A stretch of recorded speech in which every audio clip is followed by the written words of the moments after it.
Alors go. Vous êtes venus pour m'écouter parler de la culture des programmeurs. Alors, je vais me présenter dans 2 minutes, mais j'aime bien savoir à qui je parle. Donc déjà, qui parmi vous est programmeur? Ouais. Qui est-ce qui est architecte? Qui est-ce qui est du métier, PO? Ok, qui est-ce qui est, je sais pas, manager? Yes, j'en ai. Qui est-ce qui est senior développeur? Qui est-ce qui est, ouais. Qui est-ce qui est senior manager? J'en ai pas. Vous connaissez Tim Berners-Lee? Vous voyez qui c'est ce gars-là? C'est le mec qui a inventé Internet. Et quand il se présente comme ça, lui. Oups, connexion perdue, super. Il met web développeur quand il fait des prêts. Il a juste inventé Internet. Donc le prochain qui met qu'il est senior architecte, programmeur, manager, je sais pas quoi, sur son compte LinkedIn ou je sais pas quoi, voilà. Vous voyez, ça cache des choses. OK, go. J'ai vu qu'on était dans la salle Einstein, et donc du coup, je me suis permis de changer le slide vite fait juste avant de venir, pour commencer à me présenter. Et j'aime bien ce slide, enfin cette phrase d'Einstein qui disait que tout le monde est un génie, mais si vous demandez, si vous jugez un poisson sur son habilité à monter un arbre, il va penser toute sa vie que c'est un imbécile. Et en fait, c'est pour ça que j'ai monté une boîte qui s'appelle Serpodil, qui essaye d'aider les enfants à apprendre à écrire pour tous ceux qui n'arrivent pas en fait à écrire avec la norme normale. Okay, donc voilà. Donc je suis Jean-Laurent, je suis programmeur et j'ai 2 activités. Donc je m'occupe d'une startup qui s'appelle Serpodil qui vend des cahiers pour les enfants qui ont des difficultés. Et je m'occupe aussi d'un concours de code, entre autres, qui s'appelle Code Story et qui aide les programmeurs à échanger et à faire des concours de programmation un peu sympathiques. Ça fait 15 ans que je fais ce métier, un peu plus maintenant, peut-être 17 d'ailleurs. Voilà. Je me présente aussi parfois en disant que j'ai 40 ans, que je suis programmeur et que je n'ai pas raté ma vie. Et je vais essayer de vous expliquer ça. J'ai un fil conducteur dans cette présentation et c'est celui-là. Celui-là, c'est un article de Marc Andreessen qui commence à dater un peu maintenant. Parce que je crois que ça date de 2011. Et c'est un article dans le Wall Street Journal de Marc Andreessen. Marc Andreessen, c'est le mec qui a inventé Netscape, qui est un peu aussi un des papas d'Internet. Voilà. Et aujourd'hui, il est dans la Silicon Valley et il est plutôt quelqu'un qui il est advisor. Vous allez le voir pour, voilà, pour savoir si ce que vous faites, ça vaut le coup, quoi. Je vous invite à le suivre sur Twitter. Il fait des trucs sur Twitter assez rigolos. Il balance 15 ou 20 ou 30 tweets d'affilée qui se suivent comme un espèce de discours. Et c'est souvent... alors c'est très branché, comment créer des boîtes aux États-Unis. Il critique le système de VC et toutes ces choses-là. Mais c'est une façon d'utiliser Twitter qui est assez bizarre. Et d'ailleurs, il y a des gens qui publient des livres en reprenant... enfin, qui publient des livres numériques en reprenant ce qu'on appelle une tweet storm chez lui, c'est-à-dire un déclenchement de tweets. Je vous invite à regarder ce qu'il écrit. Bref, il écrivait un article donc en 2011 qui s'appelle « Software is eating the world », et en gros, il dit, c'était au moment, pour vous mettre dans le contexte, c'était au moment où HP pensait, HP, le premier constructeur d'ordinateurs au monde, pensait vendre sa division hardware. Ils allaient arrêter de vendre du matériel pour se consacrer à du software. Et ce qu'il dit dans cet article en substance, il dit eh ben, si vous achetez un bouquin aujourd'hui, il y a vachement de chances que vous alliez l'acheter chez quelqu'un qui fait du logiciel, comme Amazon par exemple. Amazon au départ, ce n'est pas des gens qui fabriquent des livres ou qui vendent des livres, il se trouve que ce sont des gens qui font du logiciel. Et il va reprendre un certain nombre d'articles comme ça.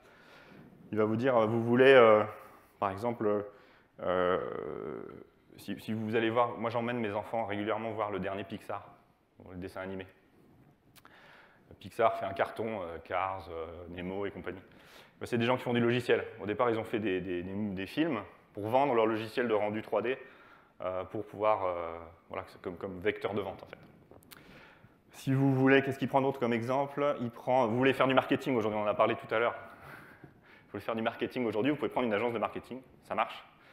Et si vous voulez toucher la terre entière d'un coup, vous allez chez Google et vous prenez des AdWords. Encore une fois, des gens qui font du logiciel. À l'époque, en 2011, le telco qui grandit le plus,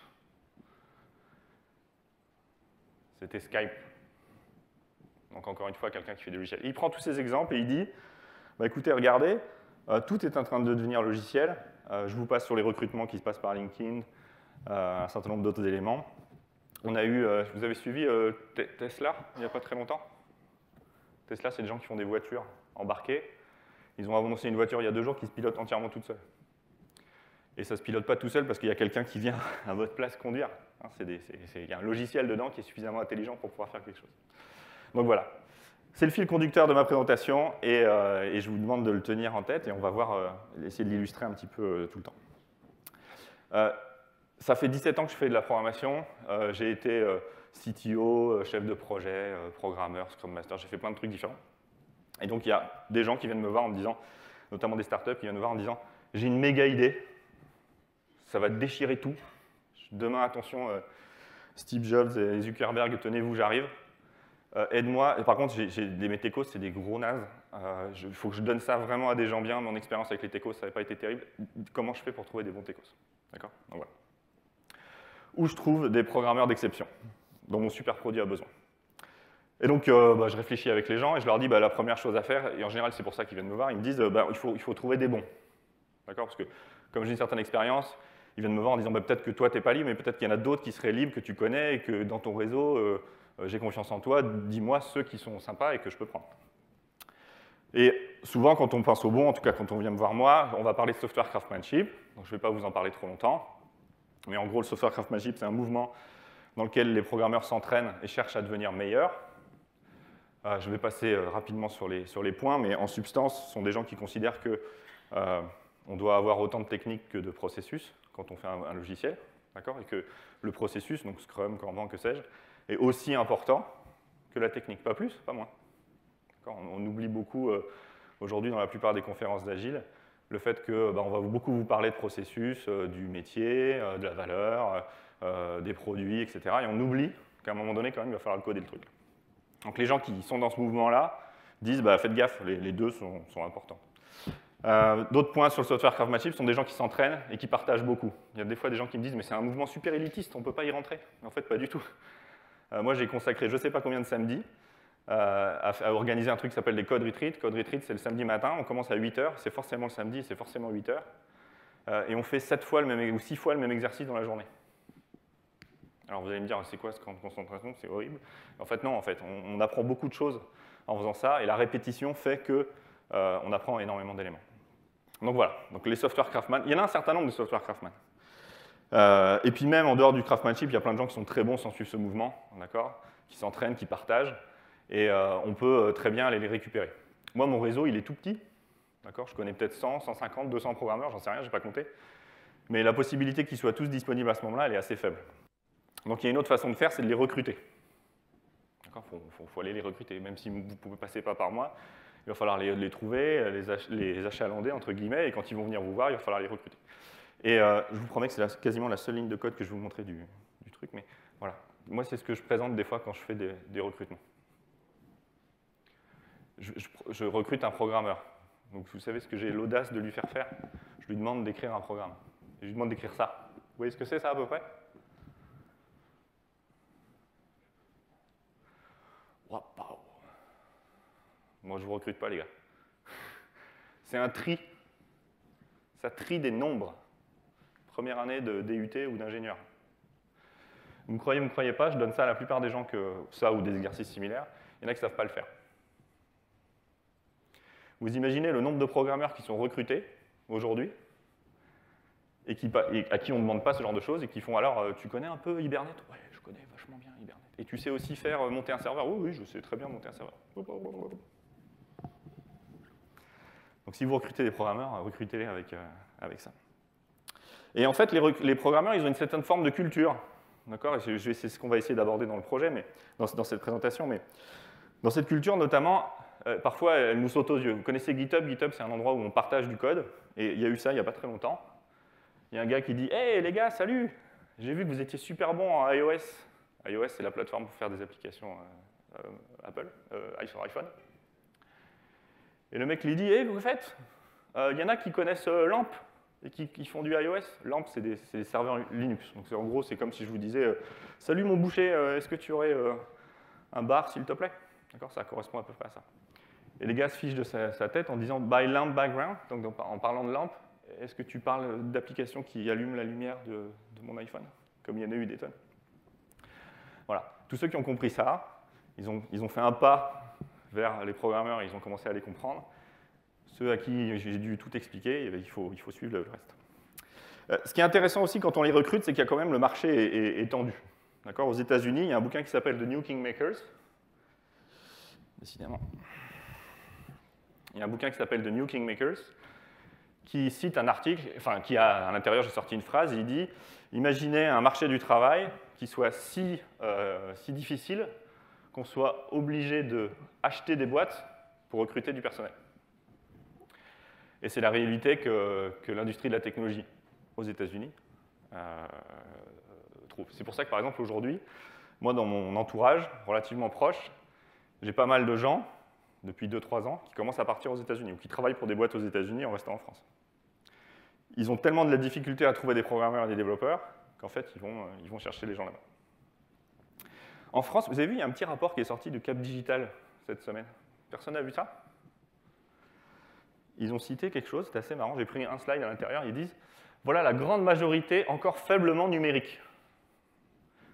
Donc ça, c'est toutes les sociétés françaises, il y en a 500 qui ont été mises dans le panel. Et ils vous disent, voilà, la plupart sont faiblement numériques. Et quand vous allez regarder celles qui sont dans le dernier panel, c'est pas comme aux États-Unis, d'accord? C'est pas des Rolls-Royce. On a des sociétés qui ont un email et qui ont un site web et qui font peut-être un peu de Twitter, mais voilà quoi. Et d'ailleurs, c'est assez rigolo, parce que, ou rigolo ou triste en même temps, je ne sais pas, mais le tête du rapport, c'est du rattrapage à la transformation. C'est sorti cette semaine, ça. C'est fait par... Je pense que c'est plus ou moins mandaté par l'État. Voilà. Et pourquoi c'est comme ça? C'est parce que chez nous, c'est pas que chez nous, mais chez nous, on a des fois des organigrammes qui ressemblent un peu à ça.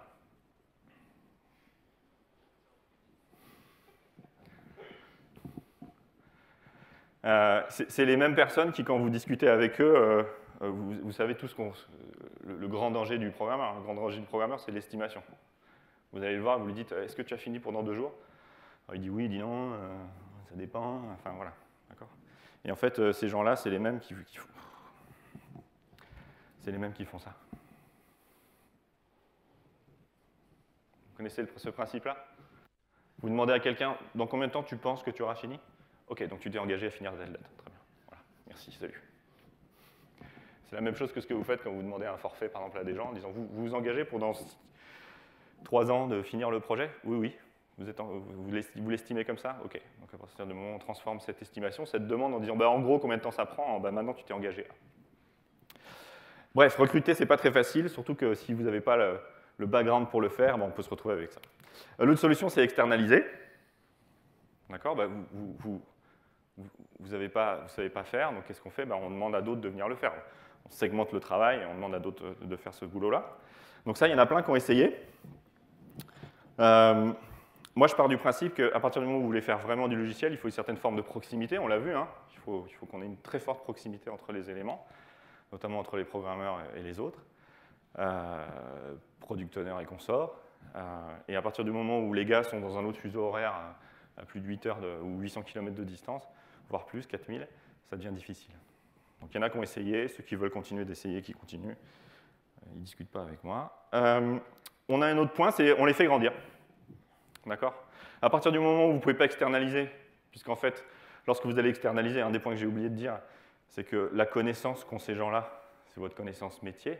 Si vous vous rappelez ce que j'ai dit tout à l'heure sur Software is eating the world, le logiciel est en train de tout envahir. Et donc le logiciel, ça va être demain, ce qui va être le cœur de votre entreprise, et vous demandez à des gens de le faire pour vous. D'accord? Le cœur de votre entreprise. Donc en faisant ça, vous perdez un petit peu d'éléments. Et donc l'autre élément, donc si c'est difficile de recruter parce que c'est difficile d'avoir les bons tout de suite, si on ne peut pas externaliser puisqu'on perd une certaine forme de distance vis-à-vis des gens, vous pouvez les faire grandir. C'est ça qu'on va essayer d'explorer ensemble. Et en les faisant grandir, je vous ai mis une joke de programmeur, mais je ne sais pas si tout le monde la capte. Normalement, si. Elle est assez connue quand même. D'accord? Bon. Et au fait, quand on parle de programmeur, on parle de quoi? Et pourquoi programmeur? Il y en a une conférence, il n'y a pas très longtemps, ils ont voulu me mettre un gros sticker, je suis développeur là-dessus. Alors déjà, on ne touche pas à ma machine, c'est la première chose. Et la deuxième chose, c'est que moi, j'aime bien dire programmeur, pour une raison très simple, c'est qu'on revient à la base de ce que c'est. On parle vrai, on ne se cache pas. Quand vous dites dans un dîner mondain, je suis développeur, mais en fait, dans le forme de développement, vous essayez de cacher le fait qu'on programme et qu'à un moment donné, on est derrière un clavier et qu'on fait des algorithmes. Dans le développeur, il y a un côté, voilà, je fais grandir les choses, il y a un petit côté marketing qui cache un peu la vraie réalité de ce que c'est ce métier. Et c'est aussi parce que la plupart des développeurs programmeurs ont un petit peu, quelque part, honte de dire qu'en fait, ils sont que programmeurs ou que développeurs. Donc on préfère dire développeurs. C'est pour ça qu'il y en a qui disent qu'ils sont architectes ou que sais-je. Donc voilà, c'est pour ça que moi je dis programmeur. Et d'ailleurs, si vous regardez la définition dans Wikipédia de programmeur, c'est assez marrant. C'est une personne qui écrit des logiciels et qui les teste. C'est fandard quand même. Non? Tous ceux qui sont programmeurs, vous avez écrit un test hier? Eh ben voilà.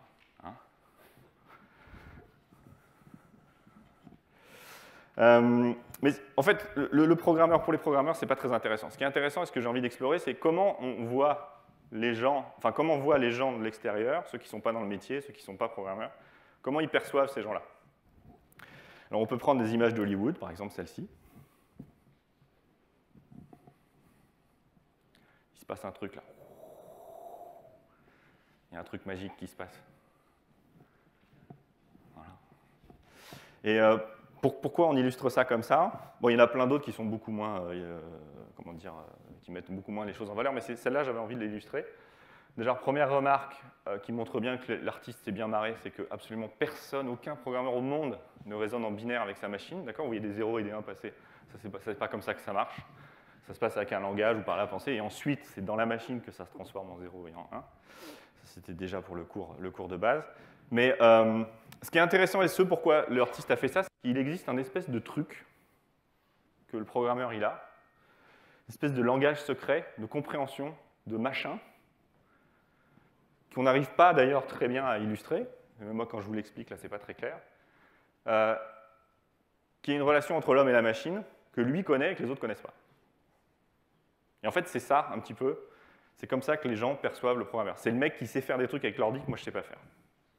Et c'est pas juste brancher l'imprimante, ou je sais pas quoi, d'accord? Il y a autre chose là. Il crée quelque chose de zéro. Okay? Et c'est ça que les gens ont en tête. Et moi, j'avais cette image-là quand j'ai commencé ma carrière. Enfin, quand j'ai commencé à me dire, bah, tiens, c'est peut-être ce métier-là que je voudrais faire. Et donc, bah, je vais vous montrer mon plan de carrière de fou. Voilà. Moi, quand j'étais à l'école, d'ailleurs, j'étais à l'école ici à Montpellier, j'ai décidé d'être programmeur. Et mon plan de carrière, alors j'ai eu une forme d'éducation qui est la mienne, d'accord, où on m'a dit, bah, si tu veux réussir mon fils, il faut que tu gères des gens, d'accord, il faut que tu sois chef. Donc j'avais en tête ce truc-là. Je commence, je suis programmeur, peut-être même à faire des jeux vidéo.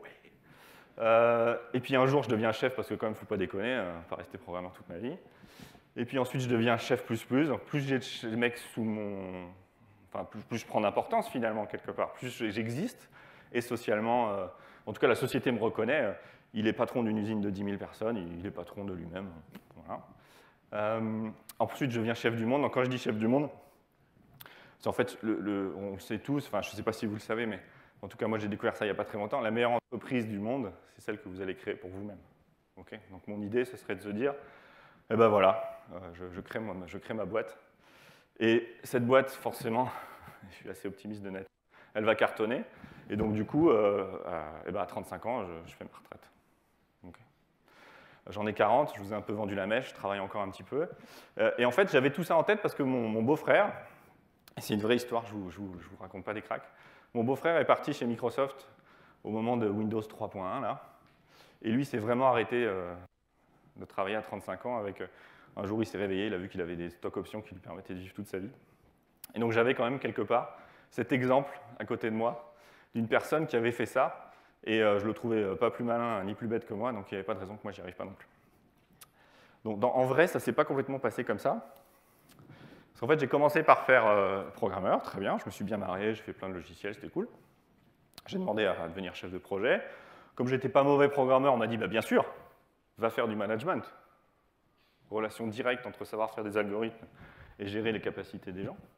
D'accord? Ça semble naturel. Et ensuite, je suis lui-même devenu responsable du développement. J'avais plein de développeurs sous moi, dans mes instructions. Puis même, j'avais même des gens qui n'étaient pas programmeurs. Alors, je m'entendais un peu moins bien avec eux, je les comprenais un peu moins bien, mais globalement, je gérais ça. Et puis plus ça avançait, moins j'avais l'impression de créer, de produire. J'avais l'impression d'être un rouage, comme dans l'huile, dans les Shadocks, là, qui pompent des machins. Et je faisais des choses, je voyais bien que j'aidais des gens à faire des choses, mais je n'avais pas l'impression de produire. Et pour moi, j'avais besoin de produire quelque chose. Je voulais être celui qui a mis un bout de bouton sur le truc, et qui a fait en sorte que le logiciel soit bleu, vert ou jaune. Voilà. Donc j'ai décidé d'arrêter de faire ça. Il y a autre chose aussi, c'est que le management me gonflait profondément. Si vous avez fait, personnellement, hein, il n'y a aucun problème. Si par exemple, si vous avez fait manager en SS2I, c'est assez génial. On vous demande de gérer 50 personnes, vous les connaissez à peine, vous les voyez peut-être 2 fois dans l'année. Et vous devez décider de leur augmentation sans les connaître, sans rien. Ça, c'est des choses que moi, j'avais un peu de mal à faire, à part lancer des dés et essayer de savoir comment ça se passait. Du coup, je me suis dit, bon, ben, très bien, grosse introspection sur moi-même, impossible pour moi de vivre dans cette échelle sociale, dans ce mode de progression. Forcément, le management, ce n'est pas pour moi. Il existe une autre voie, celle de la technique. Donc, je vais progresser dans une voie technique. Et donc, je suis allé faire architecte. Et architecte, c'est super, parce qu'au début, les gens viennent vous voir. Ils vous disent, ah, s'il te plaît, j'en aide-moi à faire des architectures. Et donc, vous étiez programmeur il n'y a pas très longtemps, donc vous avez tout ça bien en tête. Vous leur faites des super architectures, tout le monde est content, la vie est belle. Et puis, vous faites une deuxième architecture, puis une troisième architecture, puis une quatrième, une cinquième, une dixième. Puis, en fait, vous ne programmez plus trop quand même.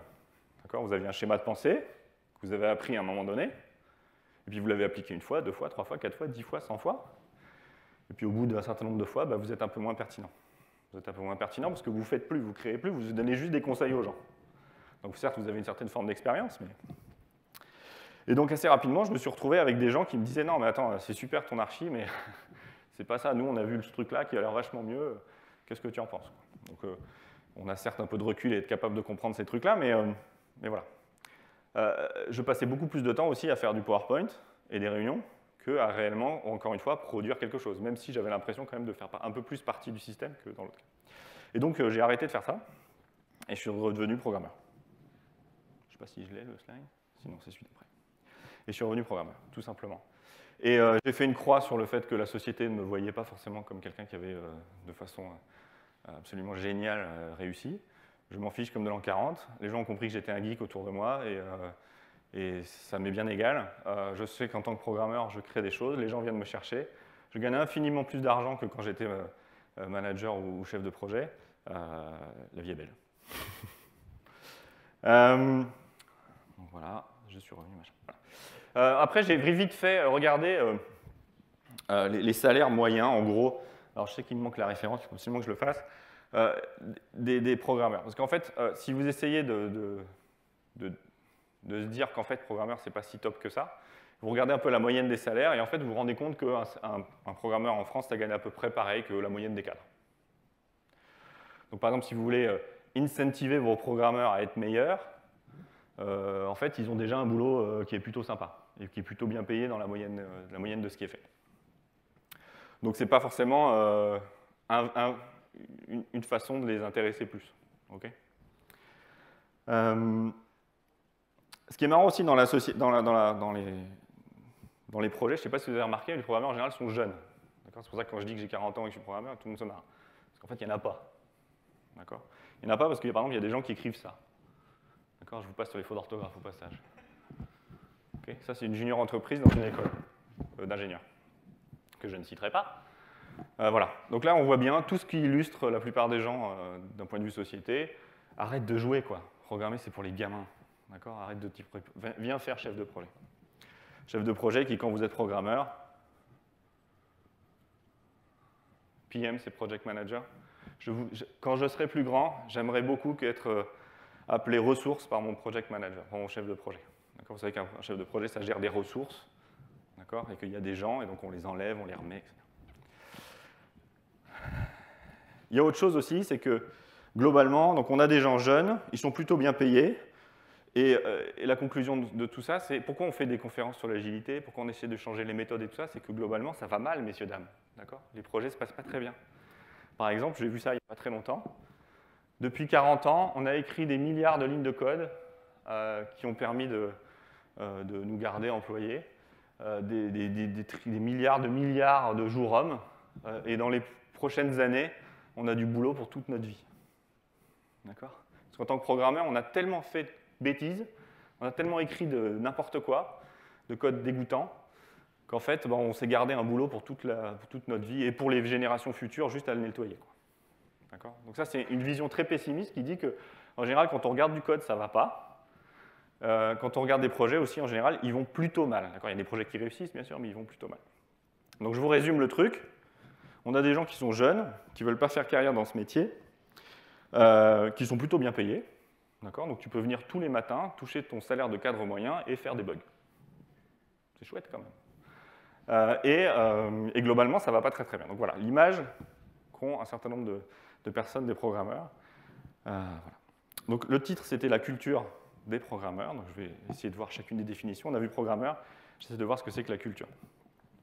La culture, bien sûr, en pied de nez, je cherche à parler de la culture en sociologie, c'est-à-dire ce qui lie les gens entre eux. D'accord? Je ne parle pas d'art, si on peut appeler ça de l'art. D'accord? Donc la culture, c'est tout ce qui lie les gens entre eux, les codes vestimentaires, verbaux, etc. Bon, ça, je vais le passer. Il y a un truc, vous connaissez ça? Coursera? Ou les MOOC, on dit? Massive Online Courses. Ce que c'est ça, ce sont des sites qui vous permettent de suivre des cours. Et c'est pas juste une petite vidéo d'un mec dans un coin. Hein. C'est des sites de, vous voyez, Université de Columbia, Université de Pékin, etc. Et non seulement vous pouvez regarder la vidéo, mais vous pouvez aussi à la fin être noté. Donc vous avez des exercices. J'ai même vu des trucs de musique où en fait vous enregistrez, vous envoyez les morceaux de son à un prof qui va vous dire derrière ce qu'il en a pensé. Donc c'est du sérieux là. D'accord? C'est pas juste je regarde 3 trucs sur YouTube avec des chats qui rigolent. Hein. Et en fait, pourquoi je vous parle de ça? Je vous parle de ça parce que tout le monde s'extasie sur ce truc en disant oh, en fait, je peux apprendre des trucs tout le temps. Regarde, je peux prendre un cours de chimie en chinois. Bon, c'est peut-être pas le bon exemple. Mais ce que je veux dire par là, c'est que le monde entier découvre que passer l'université, passer l'école, en fait, on peut apprendre des trucs et rapprendre. Je pense qu'on n'a pas toute une vie de regarder tout ce qu'il y a sur Coursera. Et en fait, les programmeurs, ils ont compris ça depuis super longtemps. Hein. D'accord? Le programmeur, la plupart des programmeurs ont très bien compris qu'en fait, pour rester actifs sur le marché et que notre métier nous intéresse, il faut en permanence apprendre. Donc quand ils ont vu sortir ça, ils ont fait « ouais, cool ». D'accord? Mais en fait, c'est dans leur gène. Donc si vous voulez commencer à comprendre leur culture, il faut comprendre que ça, typiquement, ils le savent. Ils se remettent en question souvent, régulièrement, et ils apprennent de nouvelles choses. Ce qu'il faut aussi savoir dans la culture des programmeurs, c'est qu'une journée de programmation classique, ça ressemble à ça. Donc c'est un organigramme, hein, donc vous le suivez, vous tombez sur une erreur, puis ça boucle, vous tombez sur une autre erreur, puis ça boucle, vous avez une autre erreur, puis ça compile pas, puis ça marche pas, et puis à un moment donné dans la journée, ça marche. Mais en fait, en tant que programmeur, vous allez essuyer 1 milliard d'échecs avant d'avoir un succès. Okay? Parce que ça ne compile pas, parce que vous n'avez pas mis la bonne syntaxe, parce que la librairie n'était pas là, parce que sais-je. Au passage, moi, c'est une des raisons, ça c'est un truc qui m'a énormément frustré, moi, en tant que programmeur, et ça c'est une des raisons pour laquelle on fait du développement dirigé par les tests, par exemple. Parce que quand vous écrivez un test, il ne passe pas, défaite. Et en fait, le premier truc que vous faites, c'est que vous le faites passer, victoire. Vous avez commencé à avancer. Et puis vous bouclez comme ça à l'infini. Petite digression, j'ai réussi à placer 2 fois test dans un truc qui n'était pas technique, je suis assez content. Donc voilà, ce qu'il faut comprendre, c'est que les programmeurs sont comme ça. Il y a même des gars qui ont fait une étude en disant qu'en fait, passé un certain âge, les gars étaient vraiment très... que ça les impactait eux-mêmes. C'est des gens qui en permanence vivaient des choses difficiles. Toute proportion gardée, bien sûr. Le Joel Test. Joel Test. Qui est-ce qui connaît le Joel Test? 20% de la salle. Donc, le Joel Test, c'est un test que vous pouvez faire quand vous souhaitez rentrer dans une entreprise ou pour juger votre propre entreprise. Vous devez répondre par oui ou par non. C'est super, super bête. Prenez chacune des phrases et puis vous répondez par oui ou par non. Si vous avez 12 sur 12, vous êtes dans une super boîte pour faire du logiciel. Si vous avez 0 sur 12, partez. Et on va s'intéresser à un des points. D'ailleurs, au passage, Joel Spolsky, donc le gars qui fait ça, qui est moi un de mes mentors, il a écrit un site qui s'appelle Stack Overflow, dans lequel vous pouvez poser des questions de programmation, puis vous avez des réponses. Et il a aussi créé un site à côté de Stack Overflow qui s'appelle Careers, Et donc, si vous êtes employé, enfin, si vous voulez embaucher des gens, vous devez répondre au Joel Test en posant votre annonce. Comme ça, les gens, ils savent directement où est-ce que vous vous placez. Donc, évidemment, il y en a qui trichent, hein, mais voilà. Et donc, la question qui m'intéresse dans le Joel Test, c'est un truc assez rigolo, c'est le point 9. Est-ce que vous utilisez les meilleurs outils que l'argent peut acheter? On reste raisonnable, d'accord? On ne va pas tous payer une Porsche et tout ça à des mecs qui écrivent du code, hein, d'accord? Raisonnable. Moi, j'ai vu ça il n'y a pas très longtemps. Et ben, je peux vous dire qu'en 17 ans de logiciel, je n'ai jamais vu une salle comme ça. En général, j'ai une chaise toute pourrie. Et quand vous avez 40 ans et que vous êtes grand comme moi, ça fait mal. En général, j'ai des tout petits écrans. Et même très récemment, j'ai remarqué que la nana qui s'occupait de l'accueil des endroits où j'allais, de l'endroit où j'allais, avait exactement le même ordinateur en termes de capacité et de largeur d'écran que le mien, à qui moi j'étais responsable de faire des logiciels pour cette grande entreprise. Et c'est dégueulasse pour les deux. C'est dégueulasse pour elle parce qu'elle a un tout petit écran où elle doit faire l'accueil toute la journée avec des trucs où elle ne voit rien du tout. Elle doit taper sur un clavier alors qu'elle ferait bien d'avoir quelque chose de tactile. Et moi, je me retrouve avec un écran de 12 pouces, un ordinateur qui est moins puissant presque que mon téléphone, et on me demande d'écrire des super logiciels là-dessus. Voilà. Ça, c'est la réalité de beaucoup d'entreprises. On essaie de faire de l'optimisation par les coûts sur ces éléments-là. Et ça commence doucement à changer. Mais c'est quelque chose de super important. Moi, j'ai créé dans une vie antérieure, j'ai créé un truc qui s'appelle un studio de développement. Et j'ai expérimenté sur les dispositions de salles, les capacités, le type de matériel que je devais donner aux gens pour essayer de faire en sorte que les développeurs soient contents. Contents parce que s'ils sont contents, ils programment bien, et s'ils programment bien, voilà, on a des bons résultats. Donc on leur a mis des grands écrans, on a mis des salles fermées à la taille des équipes, donc une dizaine de personnes. Ils avaient des grands écrans au mur pour pouvoir projeter ce qu'ils regardaient, ce genre de choses. Et franchement, si vous regardez l'article de Joël, je crois que j'ai plus le truc. Je l'ai mis ou pas? Non, je ne l'ai pas gardé. Il a regardé ce que ça coûtait par employé. Je ne sais plus quel est le coût, mais c'est de l'ordre de 5 000 euros. 5 000, 6 000 euros. Vous voulez garder des programmeurs chez vous, vous dépensez 6 000 euros pour leur carrière, pour qu'ils puissent être dans un environnement adapté. Et d'ailleurs, programmeurs et tous les autres. Il y a autre chose qui est assez rigolo, et ça c'est quelque chose que j'ai expérimenté dans le studio, c'est j'ai essayé de télécharger un logiciel qui s'appelle Node.js dans une entreprise, et on m'a dit tu peux pas. Tu n'as pas le droit. C'est potentiellement dangereux. Donc il y a un mec qui a décidé, quelque part, que dans mon projet, je n'avais pas le droit de faire ce truc, alors qu'on me paye pour le faire. Donc c'est la même entreprise qui me dit vas-y, fais ça. Ah non, tu peux pas. Et donc ça, c'est quelque chose de super important. C'est pareil, hein, ça c'est des gens qui essayent de faire en sorte qu'il n'y ait pas de dégâts. Donc pour pas de dégâts, ils vous empêchent de faire quoi que ce soit. D'accord ? Si vous prenez vos enfants, et pour pas qu'ils aient mal dans la rue, bah, vous ne les laissez jamais dans la rue. Par exemple, c'est la même chose. Ça, c'est catastrophique pour des gens, de plus en plus aussi, par le fait qu'on travaille de plus en plus avec Internet. Je vais passer là-dessus. Au passage, hein, sur ces histoires de matériel et tout ça, il y a un mouvement qui s'appelle Bring Your Own Device aux États-Unis, BYOD, qui vise à faire en sorte qu'en fait, les gens utilisent leur propre matériel. Moi, je sais pas, par exemple, j'ai été dans une entreprise, j'avais un iPhone, ils m'ont dit, bah, tiens, maintenant tu vas avoir un BlackBerry. Bah non, je ne vais pas avoir un BlackBerry. Donc j'avais 2 téléphones dans la poche. Et le numéro que je donnais aux gens, c'était le mien, pas l'autre. D'accord, par exemple. C'est mes goûts personnels, hein. Chacun voit ce qu'il fait. Ce que je veux juste dire, c'est que par exemple, mon ordinateur était beaucoup plus puissant, et mon ordinateur personnel est beaucoup plus puissant que la plupart des ordinateurs que j'ai eus pour travailler, par exemple. Et ça, c'est des choses qui ne sont pas normales. William Hassup, c'est mon héros. Qui le connaît? Oh, zut, il y en a un. D'habitude, il n'y a personne. Donc, William Hassup, c'est un juge. C'est un juge aux États-Unis. Et il a eu à régler un différend entre Google et Oracle. Il se trouve que Google fait un logiciel qui s'appelle Android, qui sert de système d'exploitation pour un très grand nombre de téléphones aujourd'hui. Et qu'Oracle a fait une technologie rachetée par Sun, qui s'appelle Java. Et il se trouve qu'il semblerait que Google ait volé des lignes de code de l'autre.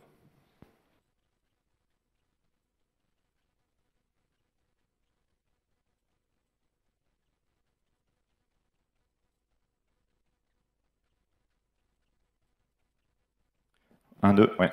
Et donc il y a un grand procès qui se met en place, où il y a tout un tas d'avocats avec des costumes à 10 000 $ qui viennent voir les gars, qui disent « Oui, comment, vous m'avez volé ma propriété intellectuelle, c'est scandaleux, c'est pas normal, Vous ne devriez pas être capable de faire ça. Vous nous devez des millions de millions. Bien sûr, ils ont attendu un petit peu qu'Android ait un peu de succès. Et donc, ils sont allés voir voilà, un gros procès. Et juste une des lignes de code dont on parle, c'est celle-là. Donc c'est caché au fin fond de Java, d'accord? C'est un truc qui sert quand on cherche à mettre des éléments dans un tableau. En gros, ce que ça fait, c'est que ça dit, vous avez un tableau d'éléments, d'accord? Il y a 4 éléments, par exemple, et on dit, bah, si tu essayes d'insérer au 7e, bah, tu peux pas. D'accord? Si tu essayes d'insérer au -1, bah, tu peux pas.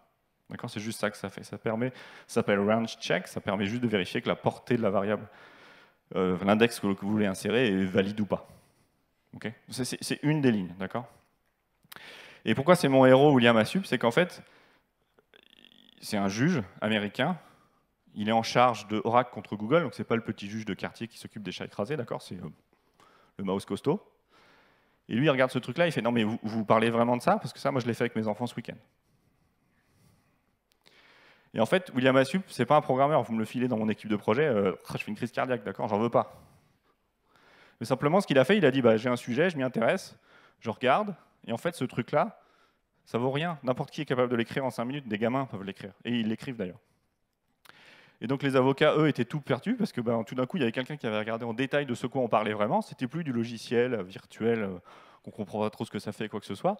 On a regardé de 3 conditions logiques au fin fond d'une boucle. Et donc, ce qui m'intéresse là-dedans, et dans la position de William Assup, c'est de dire, et encore une fois, c'est pas un programmeur et c'est pas un expert technique et rien du tout, simplement, il s'est un peu plus plongé que les autres dans le dossier. Enfin, on parle de ça quand même. Hein. Et il y a plein de sites aujourd'hui qui vous permettent d'apprendre à programmer, ou en tout cas d'avoir les bases. Et en fait, si vous travaillez avec des gens, une des choses que vous pouvez faire, c'est essayer de comprendre un tout petit peu leur métier. Typiquement, moi, je connais quelqu'un qui est vendeur de produits pétrochimiques, il vend de la base pour faire des peintures. Il est complètement commercial jusqu'au bout des ongles, d'accord? Il n'a jamais fait chimie de sa vie. Et ben, il est incollable sur les matières qui sont utilisées, les éléments, etc. Et c'est quelque chose qu'il a bâti au fil de sa carrière, où il a appris, en fait, à comprendre fondamentalement ce qu'était son produit. Et aujourd'hui, en chimie, il est super calé, alors que c'était pas du tout ça. Et c'est la même chose que je veux dire. Aujourd'hui, on se retrouve dans des projets, moi ça m'est arrivé il n'y a encore pas très longtemps, quelqu'un m'arrive, me plaque devant les yeux un écran de Windows 3.1 tout pourri, ou hyper compliqué avec plein de trucs, il me dit bah, tu me fais ça dans l'interface du téléphone. Et c'est mon product owner. Quelqu'un qui n'a pas fait l'effort de comprendre 5 minutes qu'une interface dans un téléphone et dans un système desktop, c'est pas la même chose, qui me balance 3 millions d'informations à l'écran et qui me dit vas-y, fais ça. Et ça, je pense que c'est un souci. Et un des moyens de faire, c'est d'essayer de comprendre un peu plus les programmeurs en programmant un tout petit peu. Et pour bien les comprendre, il faut se dire que tous les matins, quand ils viennent au boulot, quand ils sortent du métro là, et qu'ils vont vers leur boulot, ils ont ça en tête. Et ça, c'est... Alors j'ai mis l'Apple Store, j'ai un peu mettre Google Play ou que sais-je. Ça, c'est... Je suis programmeur et je suis riche. C'est ça qu'ils ont en tête tous les jours quand ils viennent faire le logiciel de gestion, donc ils en ont marre de faire depuis des années. Ils se disent, demain je me lance.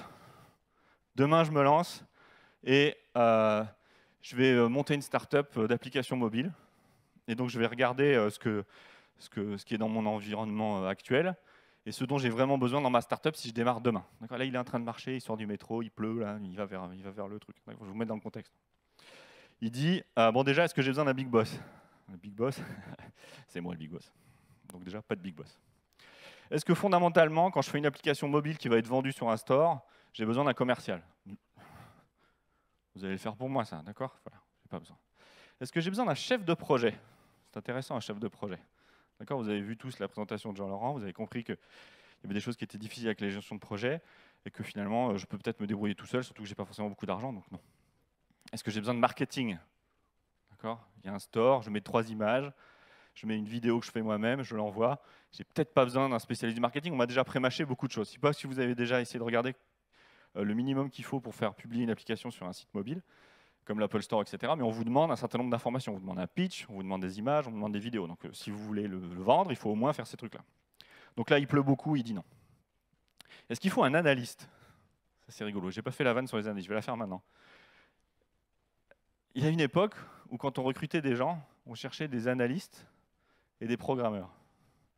Ça m'a toujours fait hurler de rire. Il y a un mec qui analyse, il est dans son coin, il fait... Vas-y, maintenant à toi, programme. D'accord? Il y a une espèce de transmission de pensée. Alors après, il y en a qui vous trichent, ils vous disent on cherche des analystes programmeurs. Haha! Ils font les deux en même temps. Waouh! Trop fort. Donc on parle de programmeur et forcément, oui, il analyse un petit peu. Ouais. Sinon, on est mal parti. Donc l'analyste, non. Est-ce que j'ai besoin d'un architecte? J'ai compris ce que m'a dit Jean, je vais avancer un petit peu. Est-ce que j'ai besoin d'un Ops? Ça, c'est assez intéressant. Un Ops, c'est le mec qui met en prod. Si vous regardez un système comme celui d'Apple ou celui d'Android, vous envoyez votre petit binaire chez eux, et ils s'occupent du packaging, ils le diffusent partout sur tous les serveurs du monde entier. D'accord. Donc dans le cas d'une startup mobile, peut-être que je peux m'en passer parce qu'on me fournit le service pour. Est-ce que j'ai besoin d'un testeur? C'est intéressant ça. Bon, en fait non, je suis programmeur, donc je teste, donc je n'en ai pas besoin. Hein. Voilà. Un graphiste, on va dire que là, la porte d'entrée arrive et l'ascenseur est là, donc il dit non et puis il avance. Et en gros, ce que je veux dire par là, c'est que un programmeur, c'est faux ça, d'accord? C'est bien sûr c'est faux, d'accord? Mais dans son intellect, dans sa façon de faire, ce que permet ce type de plateforme, c'est de faire ce genre de, c'est d'imaginer ça, d'accord? Il a ça en tête quand il fait son logiciel gigantesque, etc. Mais c'est bien beau tout ça, mais on a beaucoup parlé aussi de T-shaped person. De T-shaped person, c'est des gens qui sont en forme de T. Et en forme de T, qu'est-ce que c'est? C'est que vous avez deux axes, c'est assez basique, hein, vous avez deux axes. Un premier axe qui est les skills de programmation, donc votre talent de programmeur. Et la deuxième chose, c'est la façon d'appliquer ces talents à d'autres domaines. Et quand je parle de programmeur, je parle de ceux-là, moi. D'accord? Ceux qui sont capables d'expliquer ce qu'ils font, d'être très bons dans ce qu'ils font, mais aussi d'être capables de collaborer avec les autres. Et c'est collaborer avec des PO, c'est collaborer avec des Scrum, enfin avec plein de gens. J'accélère un tout petit peu. Il y a d'autres formes de T. Donc ça, c'est celui qui a du mal à discuter. Et là, il y a celui-là, et celui-là, vous ne le voulez pas dans votre projet. D'accord? Il parle beaucoup, mais il ne programme pas très très bien. Il y a 20 ans qui séparent ces deux machines. C'est rigolo. Hein? Vous avez aujourd'hui dans mon téléphone des milliards de fois plus de mémoire que l'ordinateur qui a envoyé Lance Armstrong sur la Lune. Je ne vous raconte pas avec quoi il est parti. Hein. Et un des points, et ça va être ma conclusion, un des points, c'est que... j'ai vu. Un des points, c'est que, en fait, si vous regardez ce que nous apprend Scrum nous apprend qu'il y a des gens qui doivent collaborer ensemble. Eux. Si vous regardez le mouvement DevOps, ils vous disent qu'il y a ces gens qui doivent travailler ensemble. Okay. Et un des points qu'on peut tirer, en tout cas, moi, c'est ce que je vous dis, c'est que les machines ont tellement évolué, les systèmes ont tellement évolué, les pratiques ont tellement évolué, y compris les pratiques de programmation, qui fait qu'aujourd'hui, il faudrait qu'on soit tous un petit peu programmeurs pour réussir. Je n'ai pas envie de dire qu'il faut virer tous les autres, de toute façon, je ne dis jamais ça. Ce que je dis juste, c'est qu'il faut, comme William Asup, comme les autres, avoir un peu plus de plasticité jusqu'à la base de ce que l'on fait. À un moment donné, on fait du logiciel. Donc il faut savoir comprendre un peu plus ce que l'on fait tout en bas. Et ça permet d'aligner un petit peu tout le monde. Et si vous reprenez ma phrase du début qui disait le logiciel est en train de manger le monde, et donc on va avoir de plus en plus de logiciels. Et vous connaissez peut-être la société TaskWorks. TaskWorks sont des consultants qui font un peu la pluie et le beau temps sur les pratiques techniques aujourd'hui. Et il y en a un qui a fini en disant le software is eating the world, et c'est les geeks qui écrivent du code qui en préparent le buffet aujourd'hui. Et c'est pas pour dire, encore une fois, dans cette conclusion, que les programmeurs sont géniaux, qu'ils sont fantastiques ou quoi que ce soit. C'est pas du tout mon point. Mon point, c'est qu'il faut déjà des programmeurs qui sont beaucoup plus forts et évolués, et qui sont capables de beaucoup plus discuter, de sortir de leur juste partie programmation pour aller discuter avec les autres. Mais il faut aussi que tous ceux qui gravitent autour du logiciel, pour éviter qu'on ait les statistiques qu'on a aujourd'hui dans le petit document que je vous ai montré de Cap Digital, il faut que les gens comprennent un peu plus la base du métier que l'on fait. Voilà. J'en ai terminé et j'ai dépassé un tout petit peu.